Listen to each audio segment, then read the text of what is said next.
Hey everyone, welcome back. Ready for another deep dive.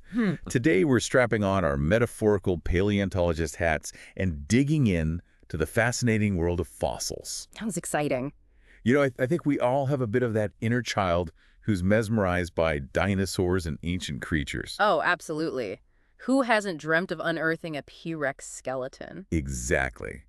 And with our learner persona's thirst for knowledge, this deep dive is going to be packed with those aha moments. I'm ready to unearth some knowledge myself. We're using the Finding Fossils presentation as our guide. And trust me, it goes way beyond those museum displays. We're talking about how scientists actually find these hidden treasures, what a fossilized tooth can tell us about an animal's lifestyle, and even how we know how old a fossil really is. The science behind it all is pretty mind-blowing. So let's start with the basics. What exactly are fossils? I mean, we've all heard the word, but... Well, simply put, fossils are the preserved remains or traces of ancient life. Think bones, teeth, shells, even footprints. Footprints. Wow, I never thought of that as a fossil. Oh, yeah. Any evidence of past life can be a fossil. And you know what's fascinating? They're mostly found in sedimentary rocks. The sedimentary rocks. Okay, remind me what those are again. So picture this. Layers of mud and sand building up over time. That's how sedimentary rocks form. They basically compact all that sediment, turning those ancient remains into stone. Ah, so that's how they get preserved for millions of years. Exactly. It's like nature's time capsule. Speaking of time, how do paleontologists even know where to look for these fossils? It's not like they're just lying around on the surface, right? No, some are, but you're right. Most require some serious detective work. They use a combination of high-tech tools and good old-fashioned field work. Like what kind of tools? Well, they analyze geological maps, look for clues in satellite images, and even study research papers to pinpoint potential fossil hotspots. So it's a lot more strategic than just randomly digging holes. Exactly. And once they've zeroed in on a likely spot, it's time for some boots-on-the-ground exploration. They walk the area, carefully scanning the ground, looking for any telltale signs, maybe a bone fragment poking out, or unusual patterns in the rock formations. I can imagine that moment of discovery. It must be exhilarating. It's like striking gold. But finding the fossil is just the beginning, right? I mean, I've seen those massive dinosaur skeletons in museums, and I can't imagine how they get them out of the ground intact. Oh yeah, that's where the real artistry comes in. Excavating a fossil is a meticulous process. I bet. Think of it like this. You have this incredible treasure buried in rock. You can't just yank it out, right? You'd shatter it. Exactly. So paleontologists use tiny brushes, shovels, even dental picks. Sometimes it takes days, weeks, even months to free a fossil from the surrounding rock. It's a delicate dance for sure. It really is.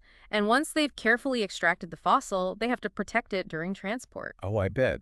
Imagine dropping a million-year-old bone. That's a paleontologist's nightmare. So they wrap them in soft materials like foam or even create plaster jackets to keep them safe. Like a protective cast. Exactly. And then, finally, back at the lab, the real cleaning begins. Now that's got to be satisfying, getting all that dirt and rock off and finally seeing the fossil in its glory. It is. But it's another meticulous process. They use tiny tools, sometimes even acid solutions, very carefully, of course, to remove any remaining debris. Wow, I'm starting to see a theme here.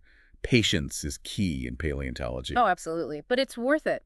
Because once the fossil is clean, then they can really start to analyze it. They study the size, shape, the structure. They look for clues about how the creature lived, how it moved, what it ate. So they're not just uncovering bones, they're reconstructing entire lifestyles. Exactly. And it's amazing how much you can learn from a single fossilized tooth. A tooth. Oh yeah, a sharp, serrated tooth might indicate a predator, while flat teeth suggest a plant eater. That's like a prehistoric puzzle. It really is. And then there's the question of age. How do we know how old a fossil is? Yeah, that's always boggled me. Well, it's all about radiometric dating.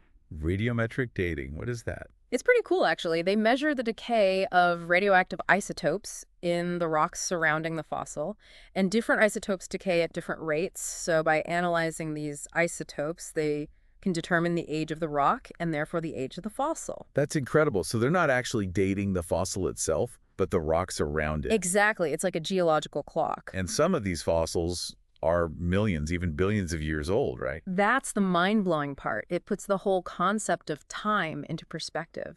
And by studying fossils from different periods, we can actually see how life has changed over time, right? Absolutely. Fossils provide a window into evolution. We can trace the lineages of different species, see how they adapted and diversified over millions of It's years. like having a front row seat to the history of life on Earth. And it's not just about individual creatures either. Fossils help us reconstruct entire ancient ecosystems. Oh. By studying the fossilized remains of plants, animals, and even the environment itself, we can piece together what these ancient worlds looked like, how different species interacted. So we can actually visualize a Jurassic forest or a prehistoric ocean. Exactly. It's like stepping back in time. It's incredible. And to think, each new fossil discovery adds another piece to this vast puzzle. And that's why paleontologists are so passionate about sharing their findings, whether through museum exhibits, scientific publications, documentaries, even social media. It's a field that sparks wonder and curiosity in everyone. So today, we've learned how fossils form, how paleontologists unearth these ancient treasures, and how they analyze them to uncover the secrets of past life on Earth. And you know what really struck me about the presentation? It mentioned that even seemingly insignificant traces, like footprints or burrows, can become fossils. It makes you wonder what traces we're leaving behind for future paleontologists to discover. Now, that's a thought-provoking question to leave our listeners with. What stories will your own fossils tell? If this deep dive has sparked your curiosity, I encourage you to explore further. Visit a local museum, read a book, do some research. Who knows? You might just unearth a passion for paleontology yourself. Happy digging.